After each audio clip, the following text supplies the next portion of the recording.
자, 79강입니다. 이제 본격적으로 그리스도와 이방인이 다뤄주겠습니다. 바로 앞에서는 기독교와 유대교인이었습니다. 근데 그 둘을 묶어주는 구약 성서를 서로 양쪽을 서로 이해하면서 같이 그 말씀을 하나님의 말씀으로 받아들여야 된다고 하는 겁니다. 그러니까 배척하는 게 아니죠. 서로 양자가. 됐죠? 그렇다면 이방인들은 유대교인들을 가리키는 게 아닙니다. 보통 이제 기독교가 다른 타종교, 뭐 아프리카다, 아니면 동남아시아다, 뭐 등등등등, 저 남아메리카 이런데 있는 사람들에게 그를 가리킬 때 이제 이방인이라고 얘기합니다. 예수 믿지 않은 사람들, 교회 밖에 있는 사람들입니다. 이게 본격적으로 이걸 다루고 있습니다. 신약 성서 저자들은 확실히 사변을 꺼려한다. 이거 참 중요한 대목입니다. 자칫하면 기독교 신앙이 사변으로 떨어질 수 있어요. 사변이나 우리가 앞강의 끝부분에 얘기했던 명상 이런 데 떨어질 수 있습니다. 그게 굉장히 매력적이에요. 머리로 막 이렇게 논리적으로 생각하고 합리적으로 하는 거는 재밌거든요. 그리고 아주 신비적인 명상 뉴에이지들이 다 이런 성격이 있습니다. 그게 매력적인 겁니다. 근데 신학 성서 기자들은 그걸 꺼린다. 우리가 앞 강의에서 역사가 중요했다. 구약 성서도 그렇고 신학 성서도 그렇다고 말했지 않습니까? 특히 이제 유대인들을 얘기하니까 구약 성서에서는 역사로 하나님 자기를 계시하는 것 말한 거예요. 신학 성서들도 역시 사변을 꺼린다. 큰 역사를 강조한다는 얘기죠. 그러니까 여기서 어떤 결론을 날 것이냐는 것은 예측이 됩니다. 당연히 이방인들도 역사를 기독교인들과 같이 바라보고 있다. 어떻게 해석하느냐는 차이가 있겠으나 그 역사 안에서 우리가 하나라고 하는 표현까지는 가기 힘들겠으나 각자 역사 안에서 살고 있다. 뭐 그런 결론 나오지 않겠습니까? 그러지 않은지 한번 더 가봅시다. 그래서 비그리스도교적 종교와 신앙의 관계를 확실하는 혹은 비그리스도인들의 운명을 추구하는 성서 구조는 전무한 형편이다.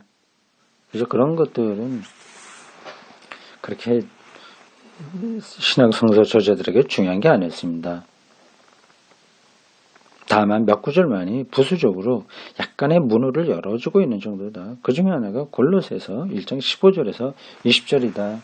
이 대목은 저자가 인용한 옛 그리스도 찬가로 되어 있는데 그 서두는 이렇다. 만물을 통한 찬양이죠. 보겠습니다. 이거 골로새서 그 9절입니다. 그리스도는 보이지 않는 하나님의 형상이며 만물 앞서 태어나신 분이십니다. 하늘과 땅에 있는 만물, 보이는 것은 물론이고 보이지 않은 것까지도 모두 그분을 통해서 그분을 위해서 창조된 것입니다. 그분은 만물에 앞서 계시고 만물은 그분으로 말미암아 존속합니다. 만물까지 이렇게 끌어들이고 있습니다. 끌어들인다는 것은 거기까지 전망, 바라본다는 뜻입니다. 그리스도는 또한 당신의 몸인 교회의 머리이십니다. 여기 하나의 찬양입니다. 초기 기독교인들이 불렀던 겁니다. 이 노래를 읊은 교회는 그리스도를 만물의 기초요, 원리로서 찬양한다. 그럼으로써 스토아학 철학과 스토아요. 헬라 철학을 대표하는 3대 분과 세계 분과의 하나입니다. 고대 헬라 철학을 대표하는 게 세 가지입니다. 플라톤주의고요, 하나고 다음에 아리스토텔레스이고요. 세 번째는 스토아 철학입니다. 예, 스토아 철학, 뭐 다른 것들도 다 앞에서 말한 세 가지가 다 기독교가 형성될 때 상당한 영향을 끼쳤습니다. 뭐 그런 걸 전혀 이상하게 생각할 거 없습니다. 그 시대를 읽어내는 그 언어, 그 개념들을 통해서 자신들의 신앙을 표현을 해야 됐기 때문입니다. 그리고 그 표현들, 신앙들이 그런 언어를 통해서 더 풍요로워지는 거죠. 예, 플라토, 아리스토텔레스도 다 영향을 이제 주었는데 스토아 철학도 그렇습니다. 대표적으로 이제 로고스 개념이 거기서 나온 거예요. 기독교 섭리 사상도 다 연관됩니다. 스토아 철학과 유대 히랍 철학의 사상을 자기의 것으로 만든다. 그렇죠. 여기 나오는 것들 만물 등등 보이는 것과 보이지 않는 것 이런 것들이 다 그 당시 철학의 핵심 주제입니다.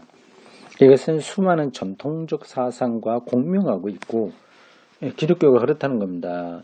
제가 여러 번 다른 데에서도 말한 겁니다. 초기독교가 자폐적으로 독단적으로 자기 속에 갇히지 않고 그 세계와 공명한 겁니다. 또 애초에 이 찬양의 경배를 확고한 명제 형식으로 바꾸기는 대단히 조심스러운 일이므로 이 대목을 우리 문제 해결을 위해서 이용하기에는 많은 제약이 있다. 그 당시 언어니까 그걸로 오늘의 기독교와 이방인 관계를 해석하기는 조금 쉽지 않다는 겁니다.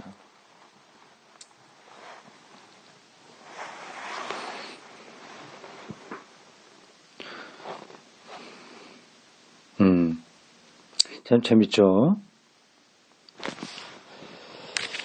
이렇게 기독교가 그 당시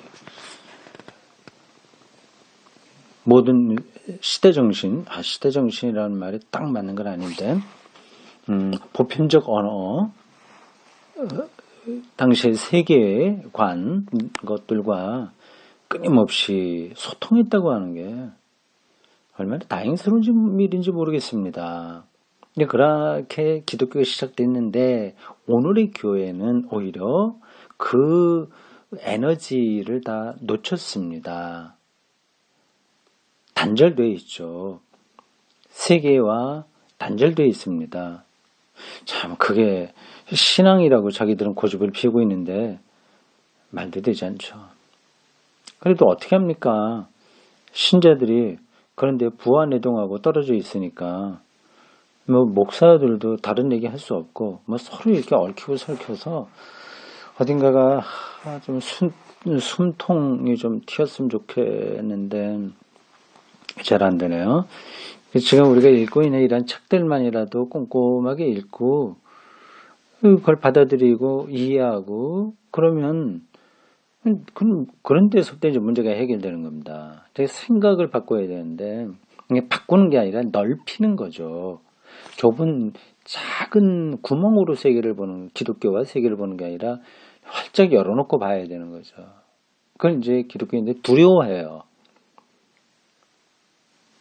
딱하죠.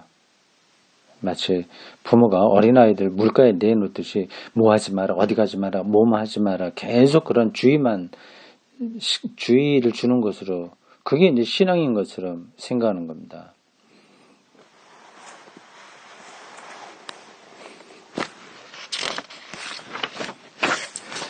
자, 소제목 그리스도와 비그리스도 신자. 그러나 얼마간은 이 대목에서 취할 만한 것이 있다. 골로새서 그 대목입니다.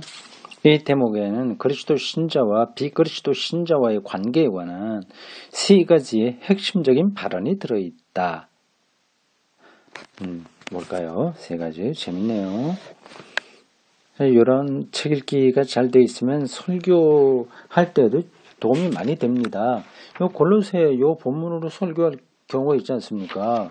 그럼 이게 뭘 얘기하는지를 이렇게 정확하게 설명할 수 있잖아요. 논리적으로요. 신학적으로 말입니다. 이 세 가지 핵심 발언이 있다고 하는데 뭔가 봅시다. 첫째, 교회는 그리스도를 하나님의 유일한 형상으로 알고 있다. 그리스도를 통해서만 미지의 하나님이 가견적으로 알려진다. 가견, 가시적이라고 하는 게 번역하는 게 옳습니다. 그리고 형상이라고 하는 단어는 많은 설명이 필요합니다. 유일한 형상, 하나님의 유일한 형상이다. 형상하면 그냥 겉모습으로 생각되죠. 하나님께서 사람을 자기 형상으로 지었다고 할 때 그 형상은 아닙니다. 여기서 골로새서에 나오는 형상은 아리스토텔레스가 말하는 형상과 진료 개념에 있는 겁니다. 그러니까 이러한 단어, 성경에 나오는 이 단어를 알려면 아리스토텔레스의 형상과 진료 개념을 모르면 당연히 알아야죠. 모르면 안 되는 거죠. 형상, 폼입니다. 폼. 진료는 매터리얼입니다. 형상하면 뭐 겉으로 나타나는 형태, 형식 이런 생각하는데 그게 아니라 아리스토텔레스에게는 이 형상이 더 근원입니다. 오히려 뭐 어떤 것 만들게 하는 힘인 거죠. 본질이라고도 할 수 있습니다. 네, 그리스도를 하나님 되심으로 알고 있다. 이렇게 보면 되겠습니다. 둘째, 교회가 그리스도를 모든 피조물 이전에 계신 분으로서 찬양하고, 역사 이전이죠. 피조물 이전에 계신 분을 찬양하고, 요한복음 1장에 나오는 로고스 개념이 여기에 해당합니다. 모든 피조물은 그분을 통해서 존재하게 되었고 그분을 위하여 존재하며 그분 안에서만 존속할 수 있다는 내용으로 그리스도를 찬양한다면 이 찬양을 통해서 교회는 그리스도 외에 영속되는 권능은 없다는 것을 알고 있는 것이다. 이 노래는 모든 권세들이 비그리스도 신자들의 신들까지도 무력하게 되었다는 확신이 표현되어 있다. 그러니까 피조물 이전에 예수 그리스도가 존재했다는 사실을 찬양한다면 그 뒤에 나오는 모든 피조물까지도 예수 그리스도의 구원 범주 안에 들어가게 되는 거죠. 안 그렇습니까? 당연한 거잖아요. 그런데 많은 경우에 교회 밖에 있는 사람들을 잠깐 구원해서 배척하려고 하는 사람들이 내세운 논리가 있지 않습니까? 믿지 않으면 구원받지 못한다는 그런 비슷한 개념이 있긴 있습니다. 근데 그런 거를 문자적으로 다 적용시켜버리는데 더 근원이 뭘 얘기하는지를 모르고 하는 말입니다. 그러니까 그렇게 하게 되면 오히려 그리스도의 구원 능력을 축소시키는 거예요. 이 어떤 일부에게만 그리스도의 구원의 능력이 해당되는 것처럼 말하는 거 아니겠습니까? 어느 쪽을 제척해버리면 말이죠. 셋째, 이 노래로 교회는 세계에 대한 자신의 완전한 개방성을 고백한다. 완전한 개방성, 연다는 겁니다. 자기를 닫아놓는 게 아니라 여는 겁니다. 세계는 그리스도의 세계다. 그리스도의 세계, 세계는 피조물이다. 교회는 그리스도께서 언제나 주님이시고 근본 원리이심을 알고 있기에 세상에서 두려움 없이 살 수 있다. 이 대목에서 취할 수 없는 것에 대해서도 밝히는 것이 유익할 것이다. 이 대목에서 취할 수 없는 것에 대해서도 무슨 말이에요? 이 대목이 소위 여기 직접적인 관련은 아니나 간접적으로 우리가 여기서 좀 어떤 걸 말할 수 있겠다 그 얘기입니다. 모든 텍스트는 그렇습니다. 거기서 직접적으로 어떤 내용을 잡아낼 수도 있고 어떤 건 이제 간접적으로 어떤 것들을 밝혀낼 수 있습니다. 이 대목이 소위 자연신학의 기초를 제공하는 것은 아니다. 자연신학 논쟁, 이걸 지금 제가 다 설명하지 않겠습니다.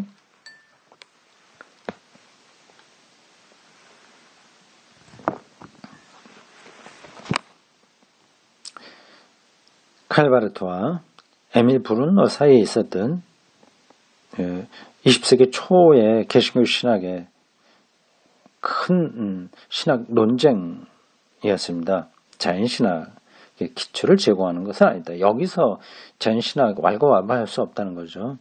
이 대목은 그리스도의 상이한 두 존재 양식,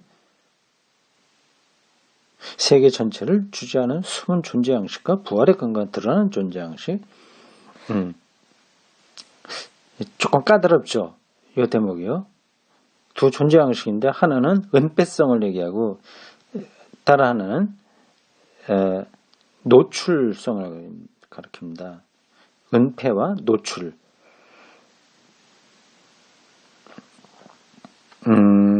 그렇게 단어로만 생각하십시오. 이 두 가지 존재 양식이에요. 그리스도가요.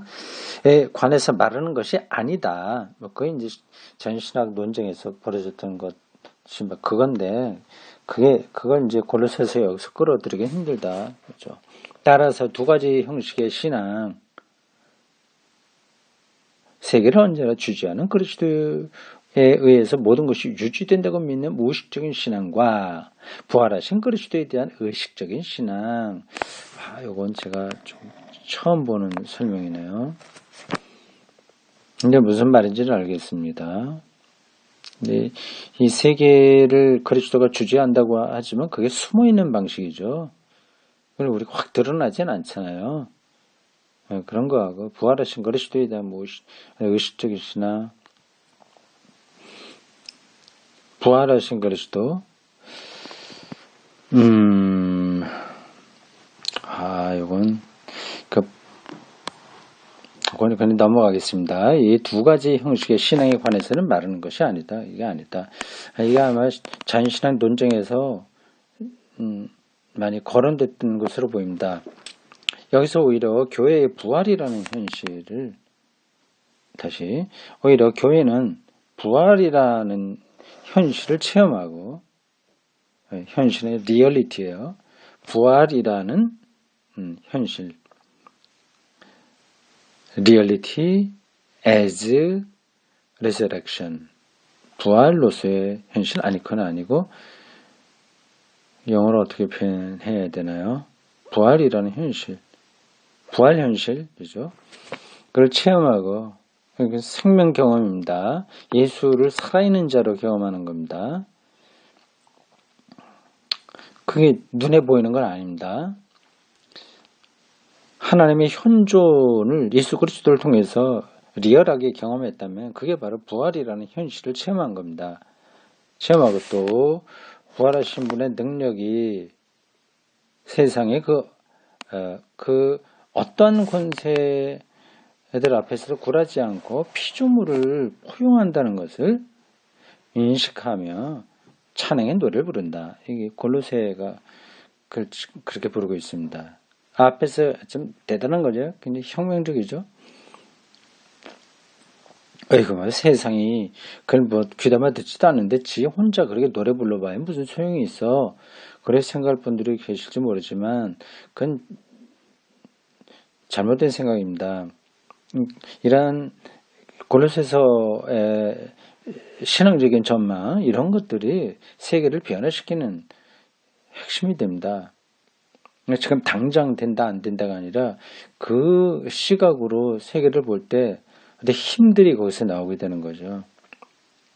그러한 역사가 2000년 기독교입니다. 앞에서 인용한 이 노래의 첫 구절도 부활하신 분에 대한 신앙의 표현이며 노래 전체의 자연적 결론도 부활하신 분의 권능의 선포요 선교다.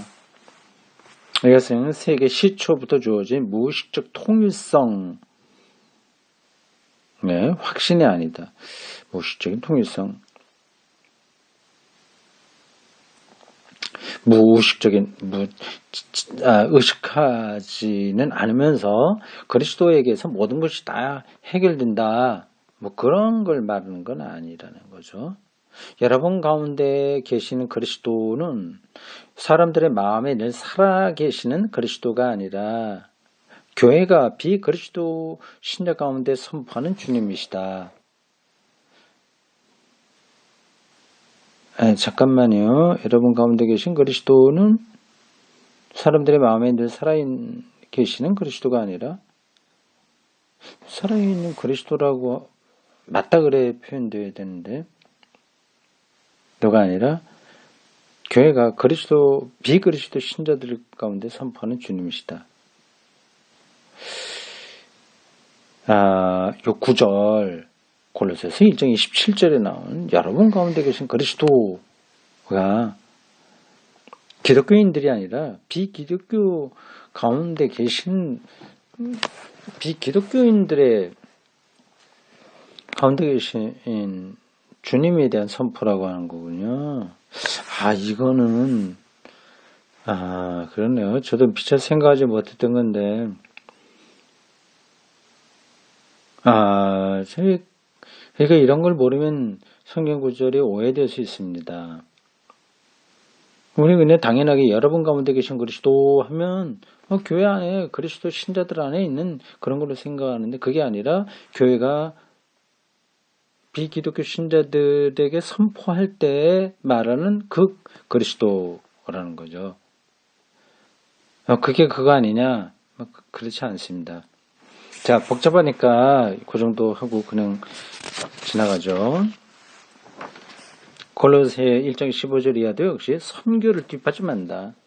선교. 이 구절은 그리스도교 선교를 쓸데없는 것으로 만드는 사입이 보편 종교 철학의 기초가 되는 것이 아니다. 선교는 무슨 선교? 그냥 각자 잘 알아서 좋게 착하게 살면 되지. 이게 이제 사입이 보편 종교 철학이거든요. 여기에 제시된 내용은 여러모로 불안감을 줄지도 모른다. 그러나 그럴수록 그 내용을 규명하는 것이 중요하다. 신약 성서 말씀이 이해하기 곤란할 때 불안정한 말을 피한다고 해서 문제가 해결되는 것은 아니다. 그렇죠. 위에 인용한 노래의 결론이 골로새서 저자의 의향에 따른 선교임이 우선 확실해져야만 우리는 거기서 한 걸음 더 나아가 이방인들에 대한 복음 선포가 어떻게 성립되는가를 촉구할 수 있는 것이다. 이 점에서 골로새서는 명확한 시사를 해주고 있다. 참 재밌네요. 이 전문가가 보는 관점이니까 참 깊습니다. 이방인들에게 복음 선포는 비그리스도교적 종교의 열등성이나 그 약점을 지적하는 데 있는 것이 아니다. 너희들 잘못된 거야. 이 식이 아닌 거죠. 전통이나 관습의 변경을 부르짖는 데 있는 것도 아니다. 너희들 제사 지내면 안 돼. 이런 거 아닌 거죠. 적어도 그것의 첫 자리를 차지하는 것은 아니다. 그렇게 말할 경우도 있지만 그거는 주변적인 거다. 선교란 이제 중요한 게 나오고 있어요.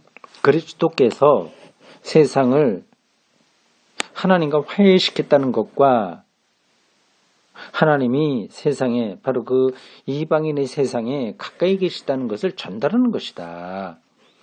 그래 거기 있어. 하나님의 현존이야. 이방인들은 이방인의 방식으로 그 역사에 나타나고 있다. 그걸 전하는 게 선교라는 겁니다. 하나님이 세상을 언제나 사랑하시고 그리스도를 통하여 처음부터 세상의 주님이시라는 것을 알려주는 것이다. 한국 교회에서 생각하는 선교 개념과 완전히 질적으로 차이가 크죠. 우리는 그냥 참 조폭들 아니면 장사치들이 하는 거하고 비슷하게 선교를 이해하고 있습니다. 아니면 앵벌이 비슷하게요. 아니면 삐삐 그러나요? 삐끼라고 그러죠. 술집 선전할 때 이제 전단지 나눠주는 길거리에 사람 붙잡고 하는 그 비슷한 거 아닙니까? 네, 세 가지 얘기했습니다. 참 말하다 보니까 요 글들이 쏙 들어와서 제 머릿속에서도 단어가 탁 맞는 게 떠오르네요. 조폭, 아니면 앵벌이, 삐끼, 그 세 가지 이렇게 또 우리 한국교회 선교의 행태가 그렇다. 여기다 적어놔야 되겠습니다. 조폭처럼 하거나 앵벌이처럼 하거나 삐끼처럼 한다. 또 다른 단어도 적당히 있을 겁니다. 이 하나님의 사랑은 차별이 없다. 바울의 표현을 빌리자면 하나님의 사랑은 행업이 아니라 업적이 아니라 오직 신앙에 의해서만 의롭게 된다는 것을 선포하는 데서 나타난다. 말하자면 하나님은 그리스도 안에서 유대인을 유대인으로서 헬라 사람들은 헬라 사람으로서 각자를 있는 그대로 사랑한다는 뜻이다. 모든 이가 다 같이 하나님께 가까이 있다. 모든 이가. 그리스도 안에는 유대인도 헬라인도 히랍인도 노예도 자유인도 남자도 여자도 각각 따로 없다. 갈라디아서 3장 28절. 이 하나님의 사랑은 사람이 그것을 찬성하든 배격하든 알든 모르든 진실하다. 그것은 사람의 경건심이 아니라 종교성 이게 아니라 그리스도께 기초를 두고 있으며 위의 노래에서도 고백하듯이 그리스도는 처음부터 창조 사업에 관여하고 계시다. 2000년 그 역사 시점에 태어나셨으나 그의 존재 자체는 창조 이전까지 소급될 수 있다는 신앙 고백입니다. 여기서 알 수 있거니와 초대 그리스도교에 있어서는 비그리스도교적 종교의 진리성이나 고유한 가치 문제가 그다지 큰 관심사는 아니었다. 그렇죠. 저 종교가 타종교 쪽에 오라 그런 뭐 내용이 이래 저래 뭐 그런 건 별로 관심이 없었어요. 그리스도에게 집중하는 사람들은 그렇습니다. 남의 약점을 보지 않고 자기의 귀한 점을 더 드러내는 겁니다. 비교하지도 않습니다. 자기 자신의 충만한 생명력 안에 있는데 뭘 그렇게 따지고 말고 잘났다 못났다 그렇게 하겠습니까? 물론 그 당시에도 특히 헬라 문명권에 있었던 유대교나 스토아 철학에서는 이 문제에 관한 고찰이 이루어지고 있었다. 이 종교가 옳으냐 그러냐 같이 뭐 있냐 없냐 하는 건 하긴 했다. 바울도 가끔 그것을 참고로 하고 있다. 예컨대 모든 사람이 하나님을 인식할 수 있다는 스토아 사상을 들고 있는 것이다. 네, 그런 것 좀 했죠. 그러나 바울이 그런 말을 하는 까닭은 다만 이방인들의 생활이 얼마나 자가당착이며 또 그들의 하나님 인식이 얼마나 미흡한가를 제시하기 위한 거지 뭐 네가 잘났다 내가 잘났다 하려고 하는 건 아닌 겁니다. 또 한편 바울은 이방인들을 높이 평가하면서 그들이 하나님의 계명을 자연스럽게 지키고 있다는 말도 하고 있다. 참 바울이 대단한 인물이에요. 그러나 이런 말도 유대인들 상대로 너희가 이방인보다 더 낫다고 생각하지 말라고 말하기 위함이다.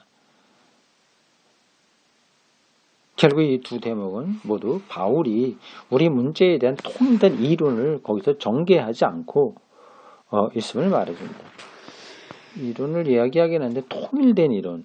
그러니까 타종교에 대해서는 이렇게 해야 되고 어떻게 해야 된다. 그걸 말하려고 하는 게 아니라는 뜻입니다. 그건 말할 수도 없습니다. 그걸 말하기 시작하면 그건 자기가 하나님이 되려고 하는 겁니다. 독단에 빠지게 되는 거죠. 신약성서의 다른 데에서 바울이 가장 적극적으로 이방인을 평가한 것은 사도행전에 나오는 아레오하고 법정에서였다. 이 기사는 바울이 아니라 사도행전의 저자인 누가가 썼다. 사도행전 17장 22절 이하에서 세계 역사는 그리스도교 신앙의 전 역사가 된다. 자연인은 하나님에 대한 인식이 가능하며 일반 자연인요. 하나님과 깊이 관련되어 있다. 하나님은 오래전부터 사람에게 가까이 계시는데 사람들은 그 사실을 그리스도의 사랑에서가 아니라 창조의 깊은 의미에 의해서 인식한다. 일반 사람들에겐 그렇다고 하는 겁니다. 창조의 신비 이런 것들은 뭐 일반 사람들도 다 느끼고 있는 거 아닙니까? 우리는 이 말을 어떻게 평가할 것인가? 그리스도교 복음이 헬라 문화, 자연신학, 자연에 대한 연구가 헬라 철학에 많았습니다. 그 영향을 과도하게 받은 것인가? 혹은 누가가 헬라 사람이 되도록 변증적으로 고린도전서 9장 19절에서 말하는 것처럼 그걸 시도하는 것인가?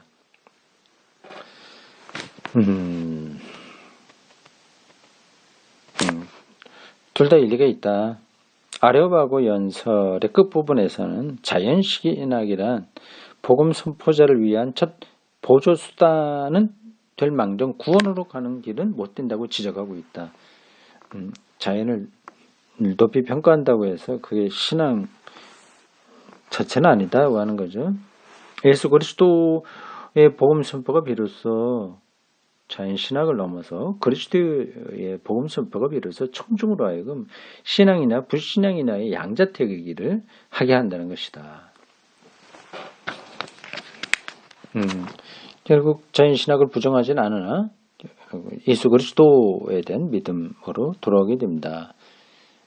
근데 그 그리스도의 복음을 전하되 타종교 밖에 있는 사람들을 매도하는 게 아니라 그리스도의 구원의 빛이 얼마나 크냐 하는 것을 그들에게 전하는 거죠. 네, 여기까지입니다.